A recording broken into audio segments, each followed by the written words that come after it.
स्वप्नांना सीमा नसतात आणि सुनियोजित परिश्रमाशिवाय पर्याय नसतो, हे नागपुरातील डॉक्टर सर्वेश बावणे यांनी खरं करून दाखवलं आहे।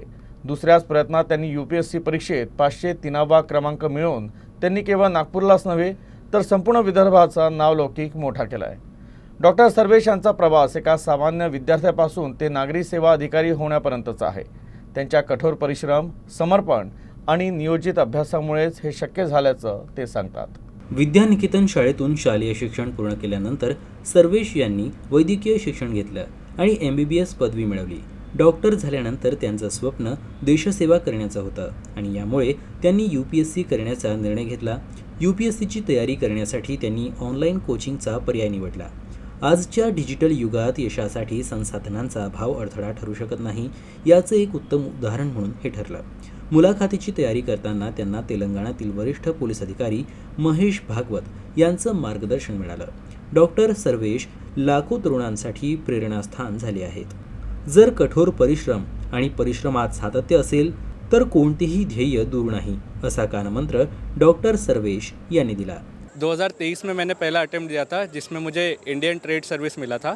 सेकंड अटेम्प्ट में अभी मुझे 503 रैंक मिला है और मुझे भारतीय विदेश सेवा में जाने का मौका मिल सकता है। इस एग्ज़ाम के दौरान मैंने 2023 मेरा पहला अटेम्प्ट था, उसमें मेरा मेन लिस्ट में नहीं हुआ था, सेकंड रिज़र्व लिस्ट में हुआ था। ये एक सेटबैक था मेरे लिए, बट उससे उभर के 2024 वाले अटेम्प्ट में अभी 503 रैंक आया है। इसके लिए मैंने कोचिंग जो लिया था वो इनसाइट्स IAS का लिया था, जो कि ऑनलाइन कोचिंग था। उनका OGP प्रोग्राम होता है, उनके थ्रू कोचिंग लिया था। Also for interview guidance Mahesh Bhagwat sir, जो कि एक ADGP है तेलंगाना पुलिस में, एक ग्रुप रन करते हैं जो कि मेंस क्वालिफाइड बच्चों को इंटरव्यू गाइडेंस देते हैं। उन्होंने भी इसमें मेरी काफ़ी मदद की है। माझा मुलगा डॉक्टर सर्वेश अनिल बावणे यांनी 2024च्या UPSC एक्झाममध्ये 503वा रँक मिळवून देशात त्यांनी त्याचं नावलौकिक केलेलं आहे।